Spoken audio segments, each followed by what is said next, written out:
Hey, everybody. Happy New Year. And welcome to the crazy train. It continues 2021. Just because 2020 is in the rear view mirror doesn't mean that the craziness has stopped. And it doesn't mean that 2021 is going to be better. I hope and pray it is, but we don't know.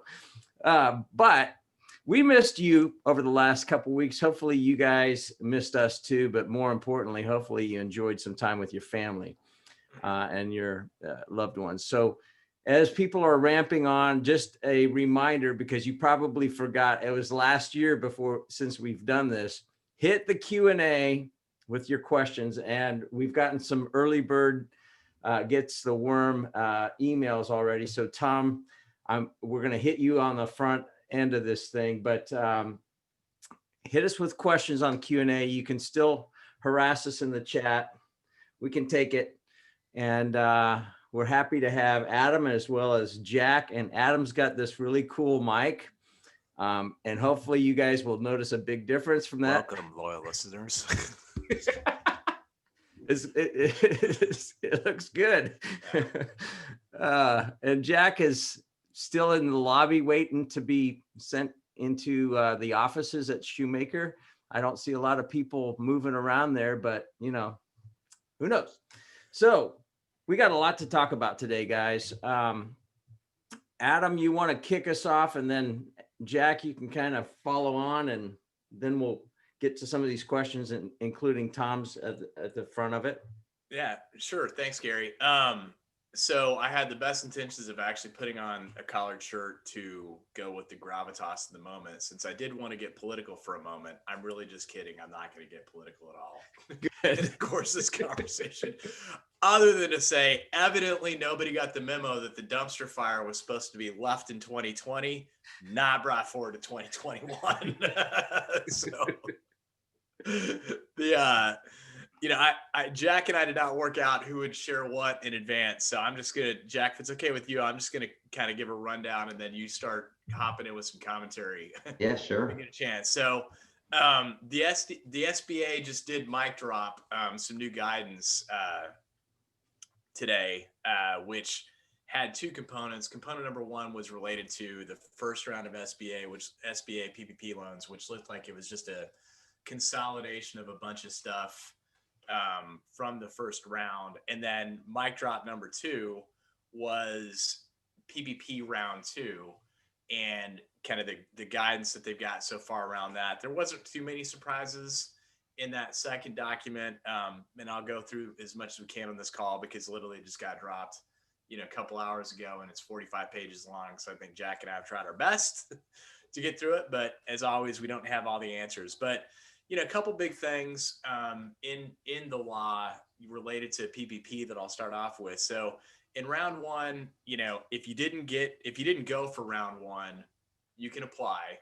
And I think what people missed in that is that it's subject to the round one qualifications or criteria, which is up to 10 million bucks. So if you didn't get anything in the first round, you can still apply and go up to 10 million. That's number one. Number two is, I was on the phone with a client the other day that actually shorted themselves in the first round. Well, you can also apply to make up what you shorted yourself as well as part of this process. They also hit a few areas, they added some additional costs that you could include in the 60-40 calculation, 40% being the covered costs. The biggest of which was actually your cost of goods sold, effectively. So I thought so basically, pretty much everything on your P&L, you can now throw into that 40% bucket. is the way that I took that away. I don't think we've had too many people who are going to have problems spending the money or having spent the money, but they did increase the bucket. For round two is a needs-based approach. I mean, I do believe that, all political commentary aside, I do believe that that's appropriate. I'm happy they actually went with the need as a taxpayer. I'm happy they went with the needs-based approach. And the need is you have to demonstrate that you were greater than or equal to 25% down based on a quarter by quarter comparison. So, there's four sets of criteria. Criteria number one is, hey, it's just a straight up comparison, quarter two 2019 to quarter two 2020, and it's really any quarter. So as long as it's the same quarter, they don't address, can it be any 12-week period? Right now it's set up to be calendar quarters. Another interesting thing that was in there is that you can also, if you don't keep your financials on a quarterly basis, which, you know, a lot of small businesses don't, it's just like, here's my numbers. You can use your annual numbers as your test, on the assumption that, hey, if you were down 25% of the year, then one quarter in there somewhere is probably down 25%. Another interesting thing that came out in the document is that, and all you fraudsters out there, this is just for you. No documentation required for less than $150,000. So they may require proof that you were down when you apply for forgiveness for loans less than $150,000, but no proof required on the way in. So I thought that was pretty interesting, and I'm assuming that's going to be as a way of just expediting the process for smaller businesses. Payroll cost calculation the same. It's 2.5 times average payroll. And for this purpose, they're saying use 2020. However, you know, buried in the document is you can use 2019 if you chose not to use 2020, which, and by the way, no documentation required for that because you already gave the bank 2019. I think that one's a little suspect because, you know, a lot of people actually had decreased payroll numbers in 2020 relative to 2019. So presumably, you know, while technically legal, you would be getting a higher loan amount than you really need to cover what your operations are for today. So I would expect that there might be some additional clarification around that. Another big one is that, you know, if you're a restaurant hospitality, we have one client that owns RV parks. You guys are in there too, because you're considered accommodations. It's 3.5 times, not 2.5 times. So that was a little restaurant stimulus piece that they threw in. And the same startup criteria applies. You got to be in business as of February 15th, 2020. So sorry, fraudsters, you can't just open a business now and get a loan. But if you don't have 2019 comparative data, then you use what you got, which would be quarter one, 2020.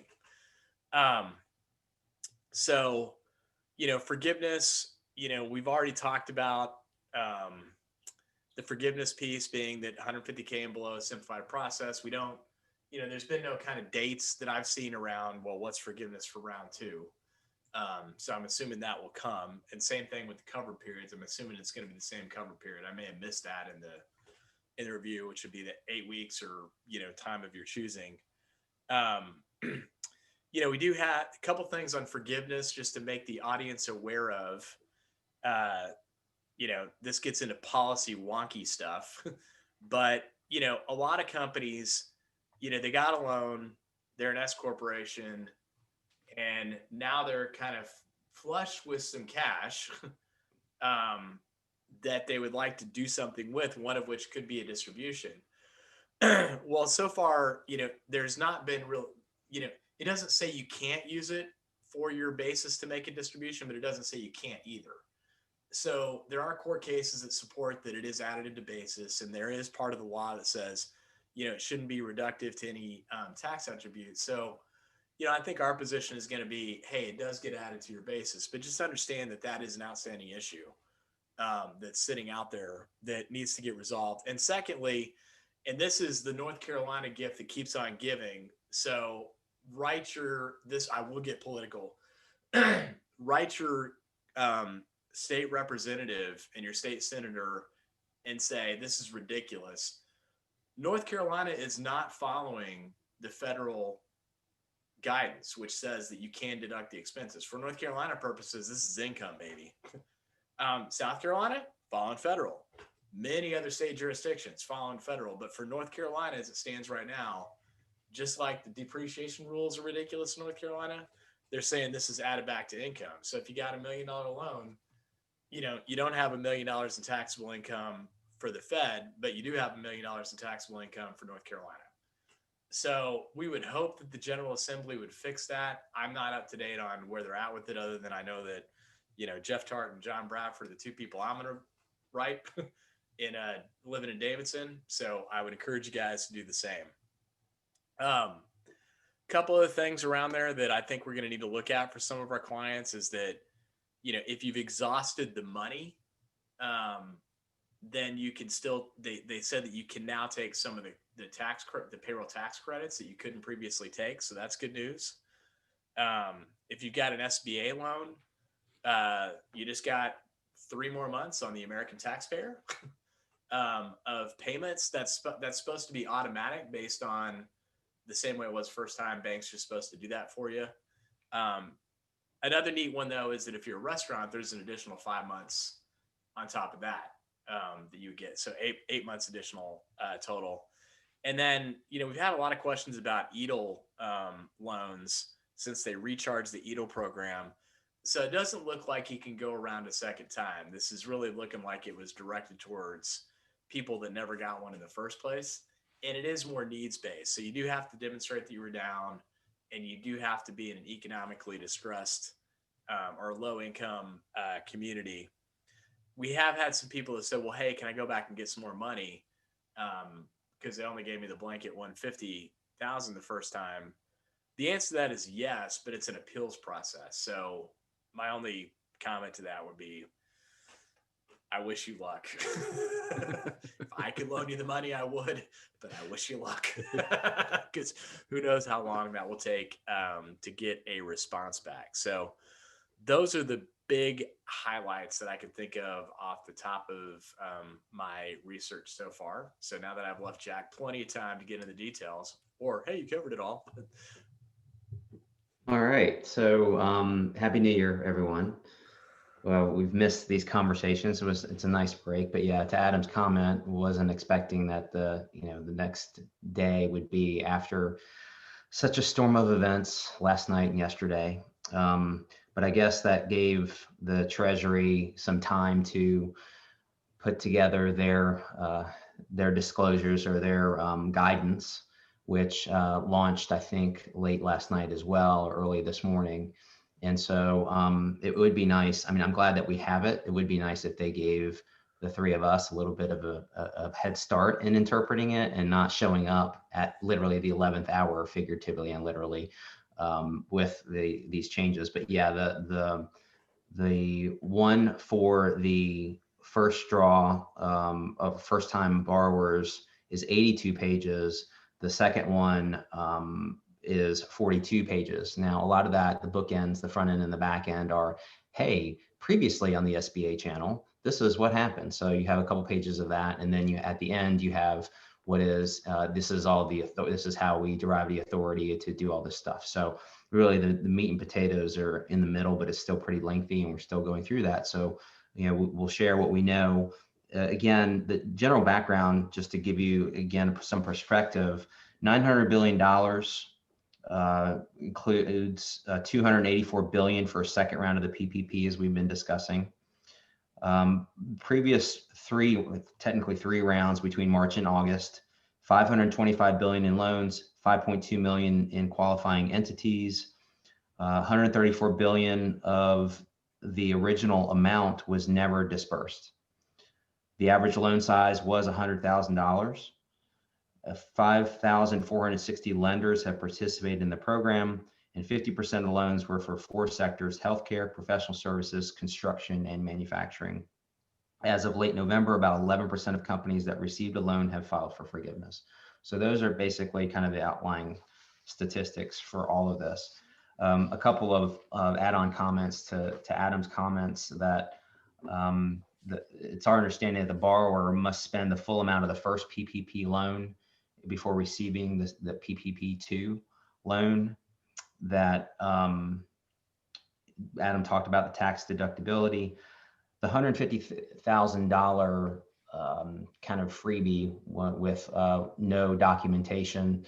We've said this from the beginning, and we consistently say it, even though you don't have to provide that reporting to the IRS, that you should have it and you should preserve it. And they're saying, I've seen 4 years or so, obviously recommend going the whole statute of limitations, 6-7 years or so, to hold on to that information. Now, I mean, no big deal storing it online in the cloud or on your computer. So there is I don't think we mentioned a $2 million cap on the loan amount this time for new loans. And I think that's about it. I mean, I have pages of details of stuff. 501c6 entities qualify. Those are your chambers of commerce and different professional groups.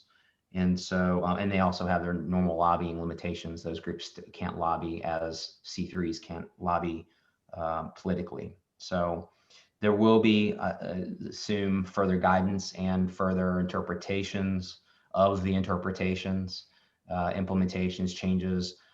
The hope is that they got it more right this time than they did the first time, learning from mistakes, and upon implementation, and that this program will work better and not have the setbacks and the abuses that we had seen in the prior versions of funding. So that's a general overview of the components. Like I said, a lot more details.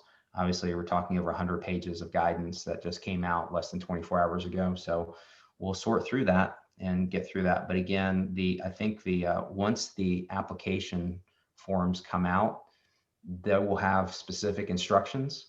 And I suggest you just go through the numbers. I mean, we can speculate as to how those are going to be interpreted and try to go through that now, but really until they come out with their own application, that's really the point in time where you're going to be able to see whether you zig or zag here. If you do this, should you do this? Is this permissible? And so that'll be hopefully coming very soon, so we can start getting in those applications to our lenders. Awesome. And we will dive into it. You know, one thing is I want to tip my hat to both Adam and Jack, because their expert ability to digest 5,593 pages worth of gobbledygook is just amazing. So hats off to you guys. Also, I want to acknowledge. I skipped the foreign aid part.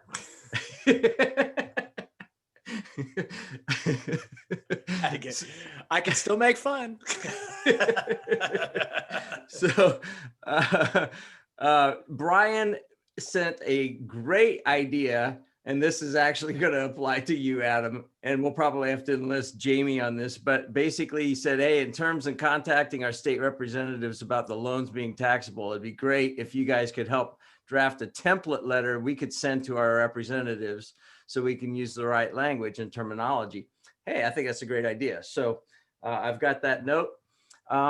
Also, a comment before we get into the questions. So I was really relieved to hear about the forgiveness and like no questions at the under $150,000 mark, because I bought a used Lamborghini that is this color of the BGW water bottle that we had. And I paid cash, and it was at $149,900. So I was really excited about that. I'm just kidding. So here are the questions from first one. Tom, I told you I'd put you at the front of the queue because you sent me these this morning. So he's got two questions. First one is employee retention tax credit. This is a word problem, not bad. We had a 51% reduction in revenue due to closure in Q2. How do we apply for credit, and how does it affect PPP forgiveness applications so we don't double dip? Yeah, it's a good question. They haven't come out on any specific guidance other than you can't double dip. So presumably what would end up happening is that, I'm going to just use some round numbers. Let's say that you received $100,000 in PPP funds, but your payroll costs during the period that you're applying for the credit were $150,000, and you otherwise qualify for the credit. So your calculation base would be off only the 50 because the government covered you on the 100.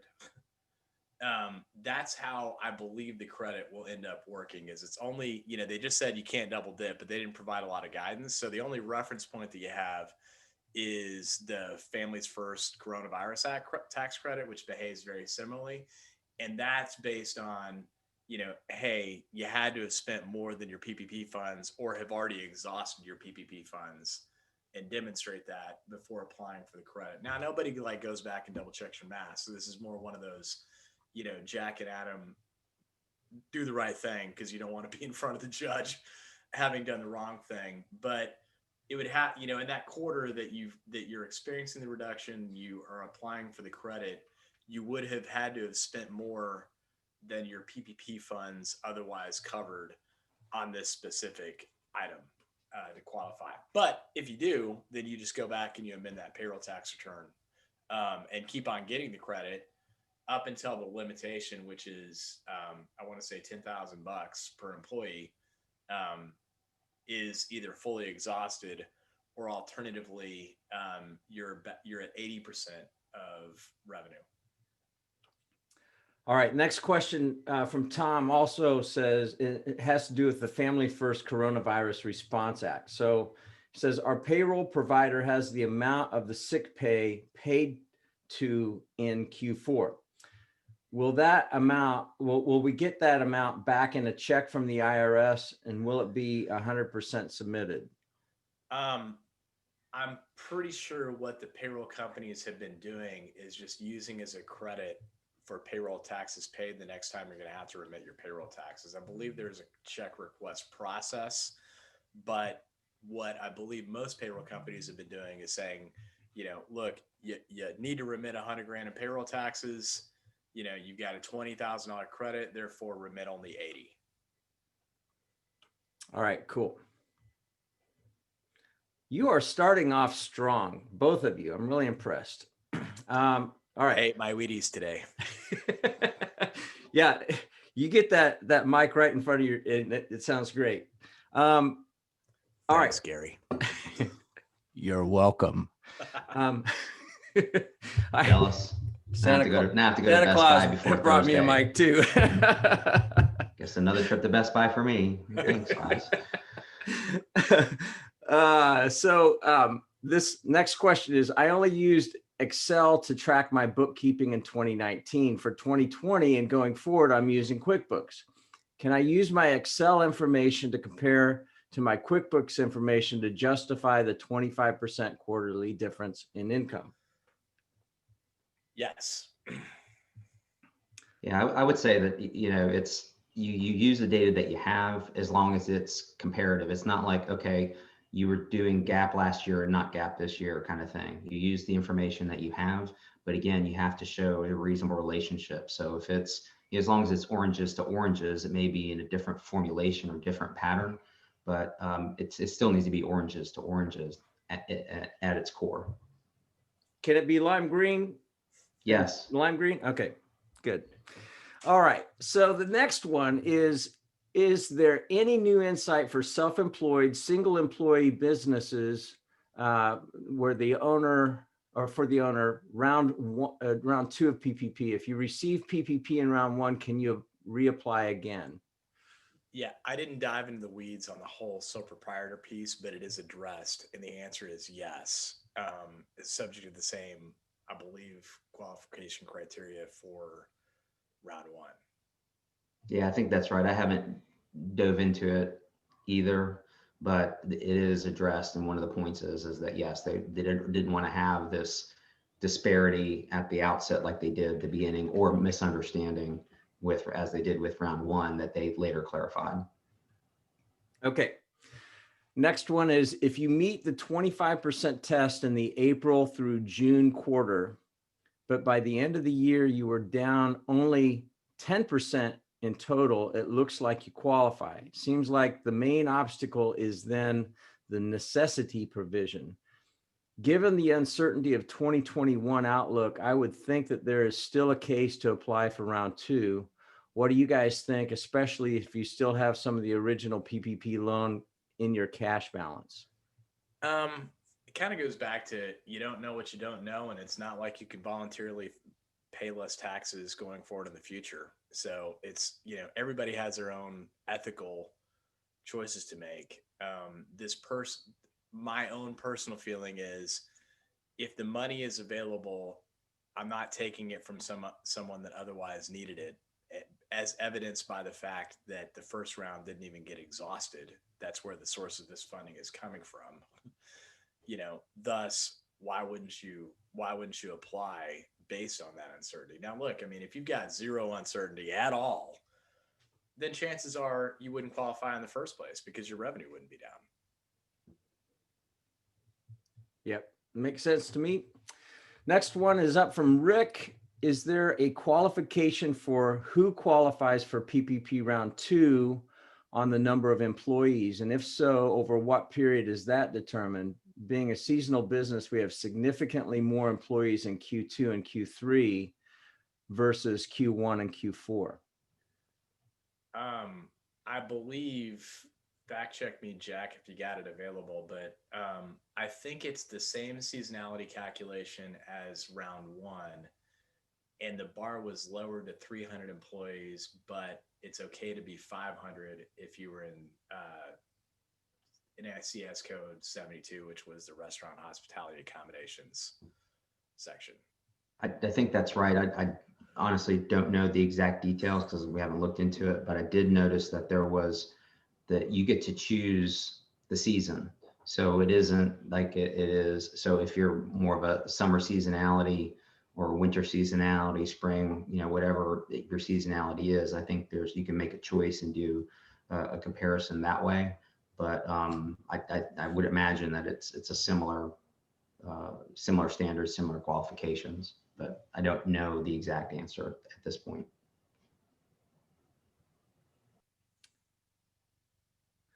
Well, you can always go and crack open that 8-foot thick document and find it. Oh my goodness. There's got to be some artificial intelligence to help us with that. Hopefully that helps Rick. Art, he's a first timer. I've got 2 businesses, a strip mall, a golf course I purchased September 5, 2020. Am I eligible to apply? If it's a brand new EIN because you did an asset sale, the unfortunate answer is probably not, because it's going to be tied on the date established associated with the EIN. So that I haven't had that specific problem. I mean, it's not a new business. It's a continuing operation that you just acquired. So, the problem is you're submitting information associated with a different EIN, which is just going to cause some questions. Yeah, I mean, I agree. I think the time frame is September to March of 2020 is kind of the kind of first look point as far as 2020 goes.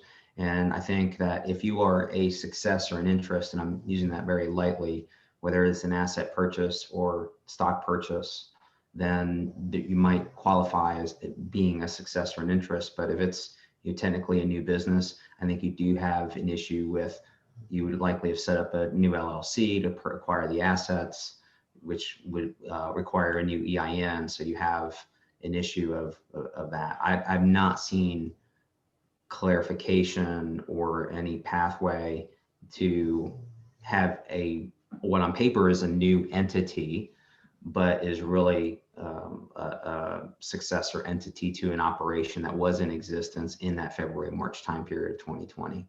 But I'm sure that will be clarified. It has to, to say who is qualified for this new round of funding. There has to be more details and specificity to address things like this, which is, we're really not a new business, we're a new owner. So we've inherited all these things, and we will still have this problem moving forward. I think a counter argument from an M&A perspective is that when you bought the business in September of 2020, you probably did some allocations on the purchase price, et cetera, and allocated the benefit of the PPP money, allocated the possibly downward trend in sales. So as far as accounting for the financial situation upon the acquisition, then you're really not in one aspect a successor, because you have adjusted the purchase price for the business in the acquisition to deal with all of this adversity, which the PPP money is really for, which is to address the adversity of current business owners. So I can see it both ways and arguments both ways. But I think that the reason why they're sticking to this date, at least as far as I know, is because the purchase likely, the purchases that have occurred in the second half of 2020 likely included a price adjustment on the based on the financials, if that makes sense. All right. Let's see. Next. Sorry, Gary. Ultimately, it comes down to the bank's the person doing the preliminary pass and underwriting. So I would see what if you're trying to apply, I mean, that's really the first place you're going to ask the question is that, submit it and then see what happens and then understand, your worst case scenario is you have a loan at the end.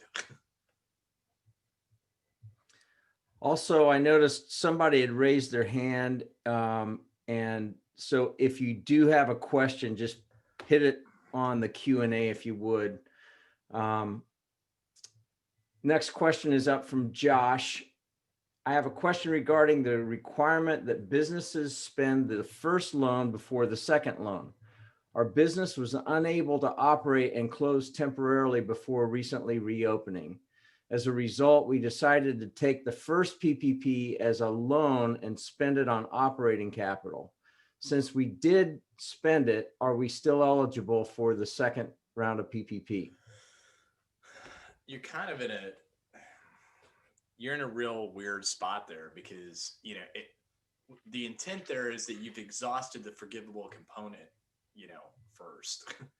So if you spent the money, but you otherwise wouldn't qualify for forgiveness, what do you really have? You've got some debt. So you really are in a weird situation. I would say that's going to be a tough one. No, that wasn't really what the intent was here. The intent was, hey, you got employee. Remember, it's a labor-driven loan program to keep employees. So if you didn't really spend it on labor, I think while not specifically addressed, I would see that being a tough one. Yeah, it's funny, Josh, I knew you were going to ask this question because I was curious about it. And because it's like, okay, is really the requirement based on, the fact that you're using the money? Is it really use or is it really forgiveness of the use of the funds? And so, by your question, it's, well, we were not able to use it maybe in a fashion that was required or that allowed us to get the forgiveness. So we just took it on as a loan because we needed the money for other purposes and we were willing to take on the debt. But now, several months later, we're looking at a scenario in a continuation of economic circumstances, continuation of all the bad things that happened to our businesses in 2020. So it's kind of like looking at it anew in 2021 as to, okay, what are our needs now? So, and my curiosity is that, if this is a needs-based program and the need is still there and you made certain choices based on the need previously, are you going to get penalized because you have to have spent this money? Or is it really the forgiveness component of it, that it was forgiven? And so you got free money. So, it's, and then does the fact that you have this debt on your books make your financials look, worse than they might have otherwise been? But as Adam said, this is really focused on people primarily. There's still the 60-40 rule that was, if you recall, originally 75-25. So yeah, it'll be, I think that's also a place where there'll be interpretation as to what does it mean that you have to have exhausted those funds. Does it mean actual use or does it mean forgiveness? Because you technically have exhausted those funds. You've converted it into debt instead of a loan, instead of free money, essentially. So we'll see. All right. So this is from Becky. Is the application process open for round 2 of PPP yet? Not that I'm aware of. That's going to come out from the banks, I'm assuming, here fairly soon. So I think the guidance that we've given people is probably third week in January, maybe. Yeah, I think that they have to follow the Fed's process as far as application goes and putting it together for the most part. And I don't believe that guidance has been given to the banks as of yet. At least I don't think it's been publicly disclosed that has been provided to the bankers. Yeah, and we have a number of relationships with a number of banks from big to small, and Pinnacle was the first out of the gate over Christmas, and I think they didn't want us all bugging them over Christmas break, but they said, stay tuned, it's coming. and that's what we heard too. So that validates that. All right, next question is from David. With a second draw, how does forgiveness work? Will you apply for forgiveness for both at the same time? We've not applied for forgiveness for a first draw, and we do qualify for the second. It, from a timing sequence standpoint, I would assume you're going to go first, then second. Just that's the way the timing's going to work. I mean, I suppose there's a scenario where you could go both at the same time because you use the last possible second for the first one, and then you're going to go first possible second for the second. But yeah, I think if the question is, can we do one application and say this is one and this is part A and part B, I think they are physically separate applications that need to be submitted, so you're not mixing and matching. But as far as the timing goes, it could be yes that you submit forgiveness for both to your bank at the same time in the same moment, and you probably want to do the first one first and the second one second, just so it's there isn't a logistical issue with the automation in their computer system. That's a Jack theory. First one of the year on this program. So, but yeah, I think that they have purposefully, these are two separate programs, other than the purposeful interaction, as we've talked about, that exhausting funds of one before you can qualify for the second, those kind of things. All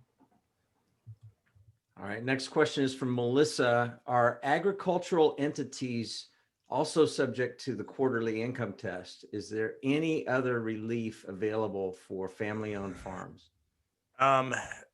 There is some stuff around farming and other industries, but I don't know it off the top of my head. All that said, they were very clear that if you don't keep quarterly comparatives, annual numbers will work. So you would, produce your annual number for 2019 and then an annual number for 2020, and they would just assume that works.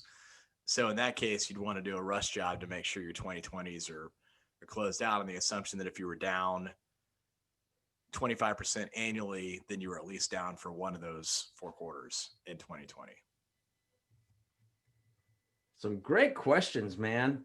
You guys were eating your Wheaties besides Adam too. So you started a trend here, Adam.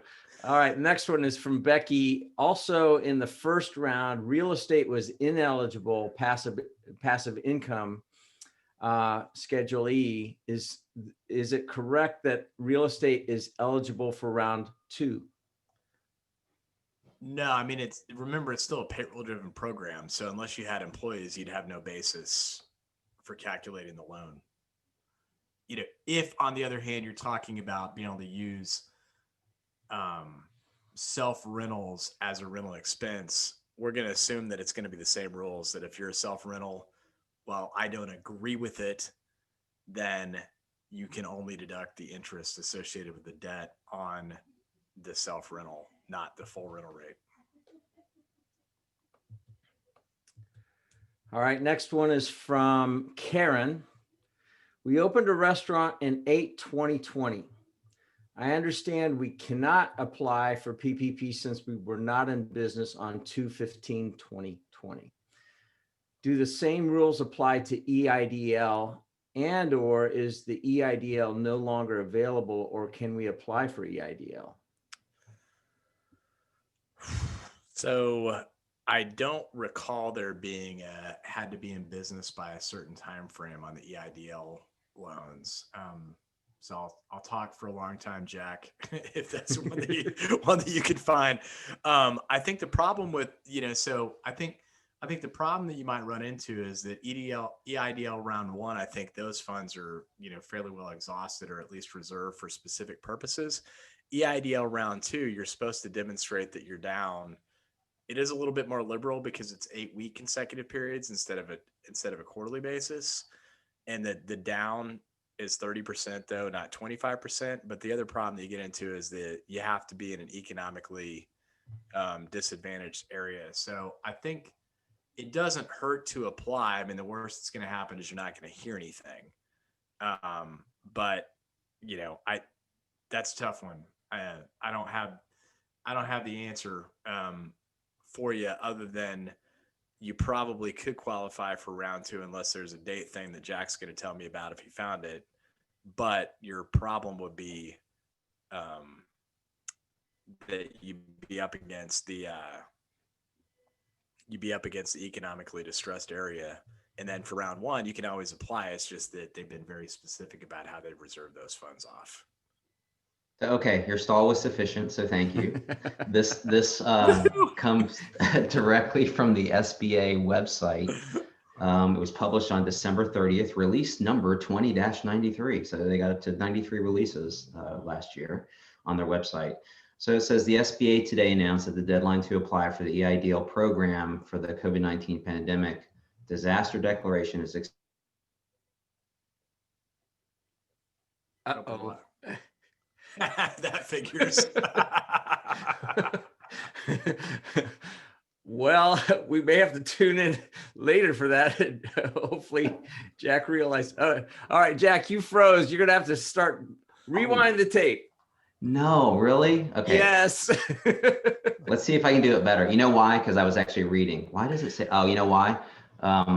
There's probably 4 of us pulling video at this moment, 2 kids and 2 adults. Yeah. All right, so let me try again. I found the official SBA publication on December 30th. And it's basically, let me cut to the chase. It extends it to December 31st of 2021. So what we don't know is whether or not what the qualifications are, if it's true an extension of the program as is, or if there are other items, as Adam said, which is you had to be in business by a certain period of time or not. So we'll look into that, and I think that people are more focused on the PPP side of things rather than EIDL at the moment, but there will have to be more guidance on that down the road. Did you hear all of that? Yep. Good Awesome. job. Yeah. And I mean, specifically, it doesn't, the easiest way to know whether or not you can apply is literally go on the portal and try to apply and just see what happens, which is sba.gov, and it's pretty easy to find it from there. All right. Next question is from Robert. Good to see you, Robert. Happy New Year. I'm pleased that we're talking about. No, you can't use workers' comp. I'm just kidding. I wish you We could. have history with you, Robert, and we love it. I'm pleased we're talking about PPP round 2, which is our current hot topic. Looking forward, with the hope of 2021 being better than 2020, God help us. We hope that is the case. Keep an eye on the South African mutation of COVID. Oh my goodness. I haven't even been paying attention to that. It has been confirmed that the various therapeutics we use to treat COVID now are not working with this variant. They're still doing tests to see if the vaccines will work on it. If this variant slides past the vaccines, we're back to square one, and 2021 will be a repeat of 2020. No one wants to hear that that's a possibility, but be aware and plan accordingly. Information is the key to success. Well, thank you very much, Robert, for just completely screwing up my day. It started out better. But anyway, I was up until about 1 a.m. watching the dumpster fire last night. So it's also not what I needed to hear this morning. Yeah. Tired. Yeah, turn off the TV. It's like, okay. What's interesting is that it is, I think we all feel it. I want to go skiing. I want to go do other things. I want to, be out of my house. I want to go uptown to my office, but I know it's not the right thing to do unless I absolutely, really, really, really need to do it. And I think a lot of us have become efficient over the past 8 months or so or longer on doing things remotely and setting ourselves up at our houses. But the reality is that, I mean, the science is anyone surprised that this virus is mutating? And, you know, we're finding one vaccine for one variant is not the end of the story. So, but I think that on the positive side is that, you know, we learn from our mistakes, we learn from progress, and we learn from implementation. And so, you know, while I jokingly say that, you know, this is the beginning of the zombie apocalypse for humanity because we were all injecting ourselves with something that has only been proven for a couple of weeks in the scheme of things, that, you know, it's where we're at, and we just have to do what we all can individually do. This is a public service announcement. It's turning into one now, but you know, do what we can to just, you know, if it's wearing a mask, wear a mask. If it's, you know, you forego going on a skiing trip, then, you know, that's what you have to do to protect each other. So, but yeah, from a financial perspective, I think that there's going to continue to be challenges. I think that we're going to have to look inward to ourselves, meaning from Treasury to help us get through this. I think that we're gonna have to continue to make those hard decisions of hunkering down financially, and, you know, as business owners, continue to do more of the core work of, you know, what we do, and, you know, contract a little bit before we expand. So I hope it isn't catastrophic, and pray that it's not catastrophic. But I think that the reality is that even if we get this strain under control, that there's a lot more challenges, physically, emotionally, financially, for all of us down the road. But I really do think that we are all better prepared to deal with those things because we've had to do things. We've had to accelerate technology. We've had to implement technology. We've had to do certain things. So anyway, that's my non-PPP rant for today, which wasn't really a rant. It was just impartation of wisdom.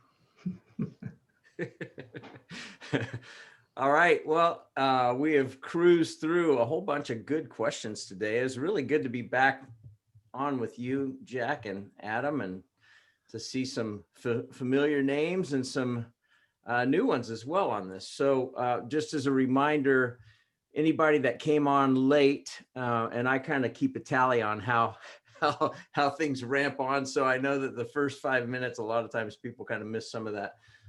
But if you came on late, we will post this recording later on this afternoon on the BGW CPA YouTube channel. And if you have questions in the meantime, and I think, you know, back to the question from Brian earlier about getting a template, we'll work with Adam and Jamie to see if we can do something like that, that would be a sample with some of the language that he's going to be using. Well, it'll be a sample that will be appropriate because I'm definitely going to use my language. It's going to be very angry. Yeah, I was going to say, we're going to have to scrub some of the expletives. Yeah, I mean, I've known Jeff and John Bradford for a long time. So, but I'll write an appropriate one. Can we have a whiteboard presentation with that too? I'd like to order that up. I'll be drawing the middle finger. Yeah, we're going to post all this on the Shoemaker website. So just let Phil know and everybody else know. Now, I'm thinking what we'll probably do is when we send out the email blast with the webinar link, then we'll go ahead and also include something on our website that people can just cut and paste. Would probably be the easiest. Cool. That's a great suggestion, though.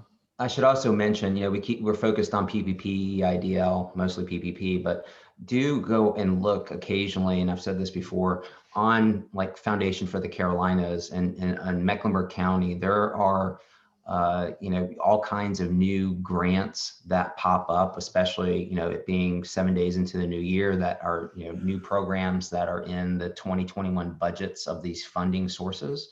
So, and are more locally based. And so for, you know, local businesses or in-state businesses, you know, have the opportunity, and they have their own parameters and restrictions and requirements for applications. But don't forget that those are out there and they are continually renewed. I'm involved with several governmental entities, including the county, in reviewing some of these and the implementation of some of these grants. So they're out there, limited in supply, but they are out there. So please do look into those things as well.